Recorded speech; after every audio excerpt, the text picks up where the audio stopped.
মিষ্টি ভাপা দই বানানোর জন্য আমি প্রথমে নিয়ে নিয়েছি ইয়োগার্ট, যেটাকে আমি অনেকক্ষণ হ্যাং করে নিয়েছি। এবার এই হ্যাং ইয়োগার্টটাকে আমি বিট করে নেব একটা কাঁটা চামচের সাহায্যে।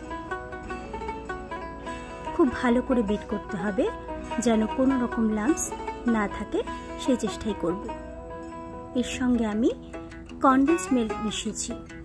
1 কেজি দইয়ের সঙ্গে আমি পুরো 1 কৌটো কনডেন্স মিল্ক মিক্স করেছি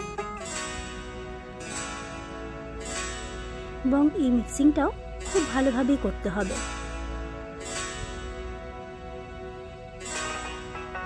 খুব ভালোভাবে মিক্স হয়ে গেলে তার সঙ্গে আমি 2 চামচ মতো গুঁড়ো দুধ অ্যাড করেছি।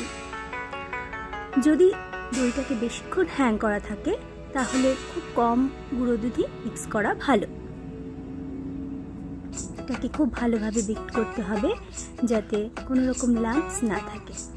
তারপরে আমি একটা মাটির ভাঁড় নিয়ে নিয়েছি, যার মধ্যে আমি সমস্ত মিক্সচারটাকে ট্রান্সফার করে দিচ্ছি এবং ভালো মতো সেট করে নেব।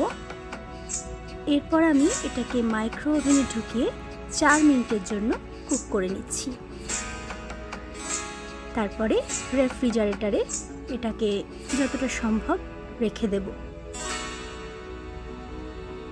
রেফ্রিজারেটর থেকে বের করে আমি এটাকে সার্ভ করব।